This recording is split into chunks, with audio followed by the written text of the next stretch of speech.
Salamat and God bless. Ako si Kuya Paul. Meron isang missionary na pangalan is David Livingstone. So meron siyang heart na ma-reach out yung isang tribe sa Africa na sobrang hostile. Ibig sabihin lahat ng mga foreigner na pumapasok sa tribo nila, sa lugar, sa territory nila, pinapatay nila, sinasaktan nila. Okay? So ngayon, dumating na yung pagkakataon na nakalipat sila sa Africa.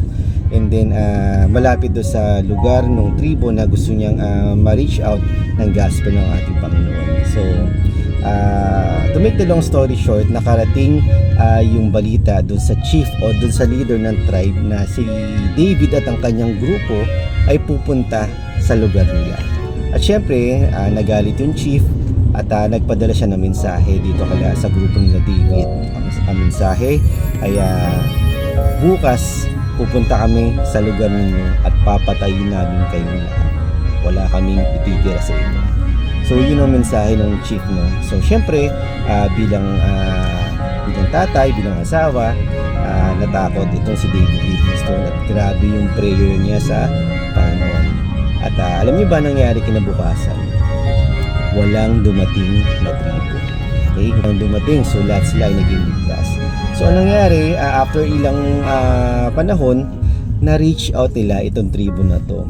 At tinanong ni David, itong chief, yung kanilang leader, na bakit doon sa araw na pinagbantaan nyo kami, hindi kayo nagpunta? Ang sagot ng chief, alam mo ba, natakot kami dahil pagdating namin doon sa lugar ninyo, pumunta talaga kami at papatayin, ready na kaming patayin kayong lahat. Pero nakita namin na meron nakapalibot na 42 na tao sa buong compound ninyo, kaya natakot kami at umalis na lang kami dahil natakot sila dahil ang lalaki ng mga taong nakabantay dun sa compound. Ngayon, to make the long story short again, si David Livingstone ay nakauwi sa London kung saan yung kanyang sending church. Okay? So excited siya na ikwento itong story na to na nangyari sa kanila.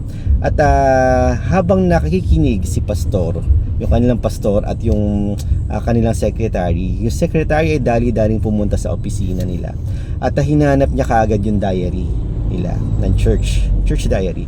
So ngayon, pag kuha ng diary, lumabas siya, tinanong niya si David, kailan nangyari itong pagbabanta nitong tribo na to?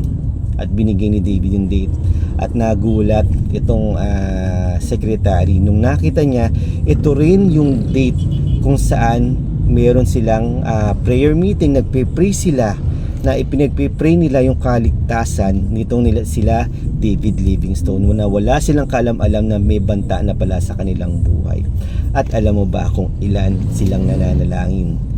42 silang nananalangin para sa kaligtasan nila David. So makikita natin dito na ang Diyos ay buhay, ang Diyos ay sumasagot sa panalangin, at ang Diyos can perform na any miracle na kailangan natin. Kaya kung ano man yung pinagdadaanan mo ngayon, pag-pray ka lang, nakikinig sa iyo ang ating Panginoon. Salamat and God bless.